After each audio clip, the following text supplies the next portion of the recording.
News హోదా ఇవ్వకుండా కేంద్రం చేసిన ప్రకటనపై ఆంధ్రప్రదేశ్ ప్రజలు ఆగ్రహవేశం వ్యక్తం చేస్తున్నారు. ఇప్పటికే ఆందోళనలో నిరసన కార్యక్రమాలు తెలియజేస్తున్నారు. తిరుపతిలో చేసిన ధర్నా నిరసన కార్యక్రమాలు చేశాం. అక్కడ వాళ్ళని పోలీసులు అదుపులోకి తీసుకున్నారు. అలాగే వైజాగ్లో అధికార పార్టీ ఎంపీ అయ్యిండి కూడా శ్రీనివాస్ గాంధీ విగ్రహం దగ్గర నిరసన కార్యక్రమం తెలియజేశారు. ముఖ్యంగా రైల్వే జోన్కు సంబంధించి ఆయన తీవ్ర నిరసన వ్యక్తం చేస్తున్నారు. 40 ఏళ్ల పోరాటాన్ని ఖచ్చితంగా ఈసారి వదులుకునేది లేదు, అవసరమైతే పార్లమెంటు సభ్యత్వానికైనా రాజీనామా చేస్తామని, 5 కోట్ల ఆంధ్రుల హక్కును కాలరాసిందని తీవ్రస్థాయిలో జనం మండిపడుతున్నారు.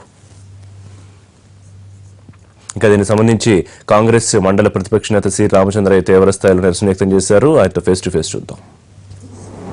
ఏపీ ప్రజలందరి నోట కూడా ప్రత్యేక హోదా పేరుతో పెద్ద ఎత్తున ఆందోళన చేసినటువంటి పరిస్థితి. కానీ ప్యాకేజే ఇక ఏపీకి ఇస్తామని చెప్పి అరుణ్ జైట్లీ చేసినటువంటి ప్రకటనతో ప్రతి ఒక్కరు కూడా ఆవేదనతో కనిపిస్తున్నారు. ప్రభుత్వాన్ని నిలదీసేందుకు అందరూ సిద్ధమవుతున్నారు. కాసేపట్లో కౌన్సిల్ సమావేశాలు ప్రారంభం కాబోతున్నాయి. కౌన్సిల్లో కూడా ఖచ్చితంగా ప్రత్యేక హోదాపై నిలదీసే అవకాశం కనిపిస్తుంది. ప్రస్తుతం మనతో మాట్లాడేందుకు కౌన్సిల్ ప్రతిపక్ష నాయకుడు సి రామచంద్రయ్య ఉన్నారు. ఆయన అడిగి తెలుసుకుందాం. చెప్పండి సార్, రాత్రి అరుణ్ జైట్లీ చేసినటువంటి ప్రకటన ఏమనిపిస్తుంది? ఇక ప్రత్యేక హోదా అనేది ఏపీకి లేదు, ఇచ్చేది ప్యాకేజీ అని ఆయన స్పష్టం చేసినటువంటి పరిస్థితి. జైట్లీ గారు కొత్తగా ఏం చెప్పలేదు. జైట్లీ మొదటి నుంచి ప్రత్యేక హోదా ఇవ్వమని చెప్తున్నాడు. ఇచ్చేదానికి అవకాశం లేదు, ఇవ్వమంటున్నాడు. అది చంద్రబాబు నాయుడు గారు కూడా తెలుసు. రాత్రి అంతా మిడ్ నైట్ డ్రామా అంటారు, మిడ్ నైట్ మసాలా మాదిరిగా డ్రామా ఆడారు. దాంట్లో నేను కేంద్ర ప్రభుత్వాన్ని నిందించలేదు. వాళ్ళు మొదటి నుంచి క్లారిటీతో ఉన్నారు. ఇది ఒక రీప్యాకేజింగ్ మాదిరిగా ఉంది. అంతకుముందు చెప్పింది మళ్ళీ రీప్యాక్ చేసి ప్రజలకు ఇచ్చినట్లు. నేను రాష్ట్రం ఇంత దరిద్రమైన పరిస్థితుల్లో పెడతాడు చంద్రబాబు నాయుడు అని అనుకోలే. ఇతను తన హైప్ తప్ప రాష్ట్ర ప్రయోజనాలు కాపాడే పరిస్థితిలో లేడు. మంచి చేసి రాష్ట్రాన్ని అభివృద్ధి చేసి హైప్ క్రియేట్ చేస్తే పర్వాలేదు, కానీ ఎప్పుడు ప్లయబుల్ మీడియా వాడుకొని తనను ఫోకస్ చేసుకునే ప్రయత్నం తప్ప ఇంకేం లేదు. నేను ఒక్కసారి తెలుగుదేశం పార్టీలో మొదటి నుంచి ఉండేటువంటి నాయకులను ఒక్కసారి రిక్వెస్ట్ చేస్తున్నా. ఎన్టీ రామారావు గారు ఉండింటే ఈ దినం ఏ పరిస్థితి నిండు. ఈ దినము ఆంధ్రుల అభిమానం అనేటువంటిది కుదవబెట్టేసి చంద్రబాబు నాయుడు కేవలం తన వ్యక్తిగత లాభము, తన పార్టీ లాభాన్ని గురించి చేస్తున్నాను. ఈ దినము ఆంధ్రులు ఒక బెగ్గింగ్ బౌల్తో బెగ్గర్స్ మాదిరిగా అయిపోయినారు. వాళ్ళు ఏది ఇస్తే తీసుకునే దానికి సిద్ధంగా ఉన్నాడు చంద్రబాబు నాయుడు గారు. ఇదంతా డ్రామా. వాళ్ళు ఏదో పిలిచినట్లు, ఈయన రానన్నట్లు, ఇదంతా ప్రజలకందరికీ అర్థమైపోయింది. ఈ దినము ఏ ఒకటి వచ్చిందంటే అడిషనల్గా కాంగ్రెస్ పార్టీ అధికారంలో ఉన్నప్పుడు బైఫర్కేషన్ చట్టంలో, విభజన చట్టంలో పెట్టినటిని మించి అవి తెస్తే చాలనేటువంటి పరిస్థితిలో మేమున్నాం. అవి కూడా తెచ్చే పరిస్థితులు లేరు. ఈ దినం నిన్న అనౌన్స్ చేశారు, అది ఇస్తాం. నాకు తెలిసి దానికి క్యాబినెట్ అప్రూవల్ ఏం లేదు. పార్లమెంట్లో చట్టరీత్యా చేసినట్టుగా దిక్కు లేదు. దీనికి ఏం దిక్కు ఉంటుంది? రేపేం అడగగలుగుతాం?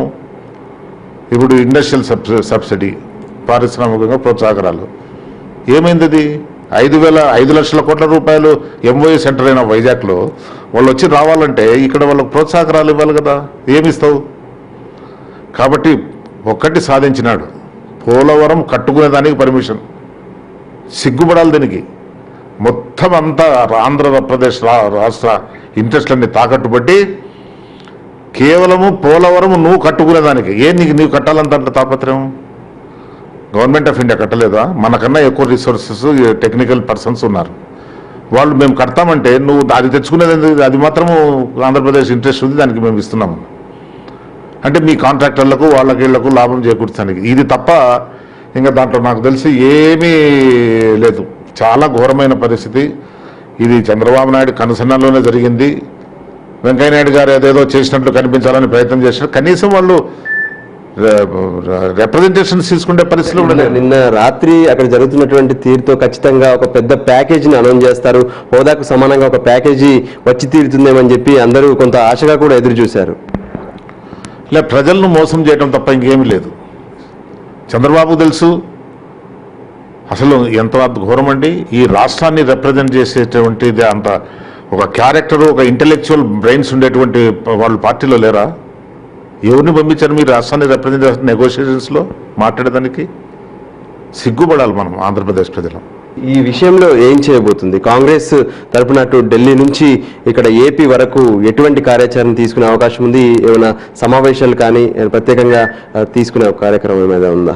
ఇప్పుడు మేము 1 కోటి సంతకాల సేకరణ చేసి ఢిల్లీకి పోయి ఇచ్చాం, ప్రజలను చైతన్యవంతులు చేశాం.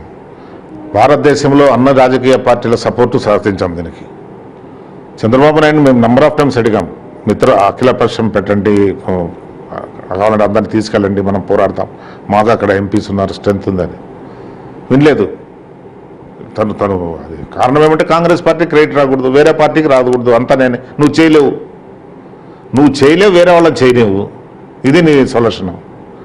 కాబట్టి మేము దీని గురించి ఇంకా పార్టీ డిస్కస్ చేస్తుంది. కానీ ఇది మాకేమో ఆశ్చర్యం కాదు, ఇది రాదని మాకు తెలుసు. రాదని చంద్రబాబు నాయుడుకి తెలుసు, తెలుగుదేశం నాయకులకు తెలుసు, సుజనా చౌదరి తెలుసు, వెంకయ్య నాయుడు తెలుసు, అందరికీ తెలుసు.